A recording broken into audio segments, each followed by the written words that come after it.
We are forever adapting and accepting change. We try to maintain our merriness even when that change is mandatory. Our intent is to consider our curiosities, our passion and education, and never stop wondering about the weather and where next to set our sights for travel and exploration. We have gone from the cobbled roads of the Romans, coincidentally where our story begins, to the modern aircraft runways in a mere millennial. Space travel for leisure is coming soon. There is no generational divide in travel. Right now we are transcending to the next chapter in the universe, washing away such quantitative titles as Baby Boomer, Gen X, Millennial, and now Gen Z. Our wisdom and skill set before 2020 will be utilized in 2021 and beyond. Everyone is in a period of transition and opportunity. 4 out of 5 professionals in the hospitality and entertainment industries are out of work or working at a reduced income. We have been compelled to adjust, go back to school, leave our nest, or merely exist to observe what is happening and wait this thing out. We are moving on and contemplating. Planes are casting long shadows in dry fields, waiting and dying. Travel agents, advisors, support staff have been laid off.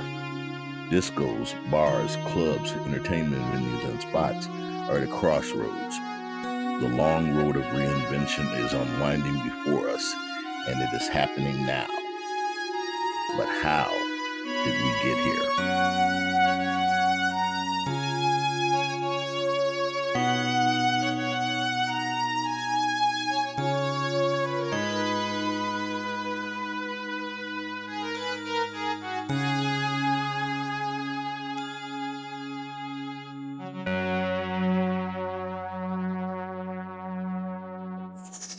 You mean the carriage trade? No, that was for the wealthy. The wealthy took horse and carriage wherever they went. Thomas Cook planned travel appointments for the working class, first by rail and then by boat. The first group was for 500 persons attending a temperance function in London in the early 1840s. Tell me again. Thomas Cook. The founder built this company on groups attending tea parties and temperance junctions for a penny per person to go to the city and back by rail, plus a biscuit for a snack.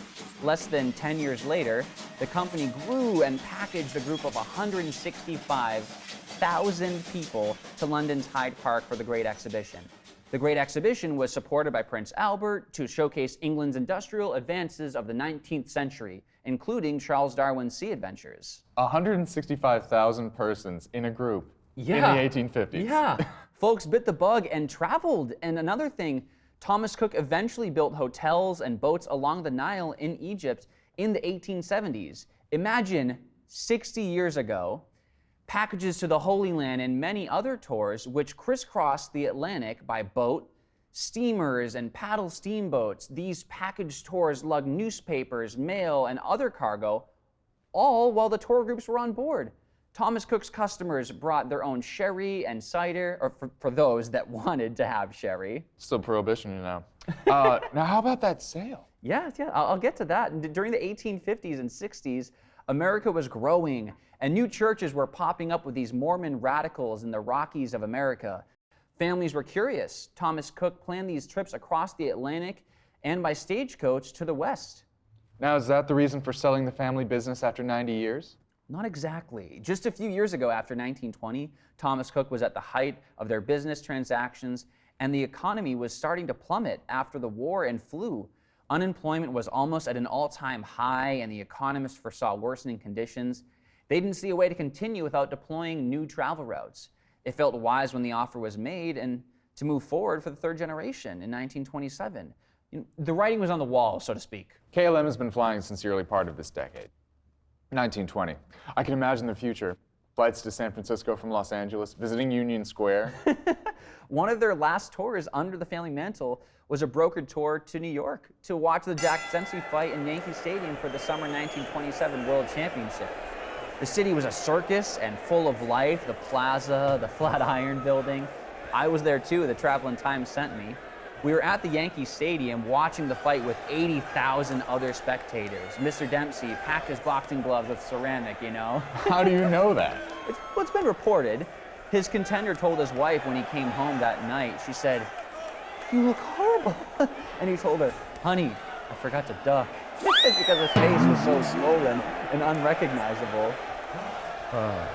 Back to the sale of the company. I have a feeling They were happy to sell. The British Empire was ending in the early days of the 1840s. Families began traveling for the first time.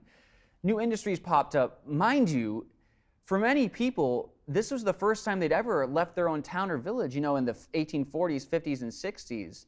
And then his son came on board, and the company grew, eventually having a travel planning office on Fleet Street in London.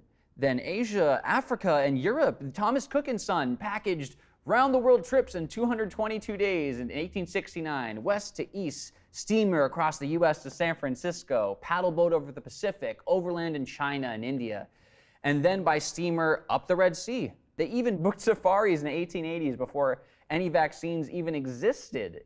It was just simpler times. Simpler times. The next step to make peace with everything that is going on and book myself an out-of-this-world vacation to the moon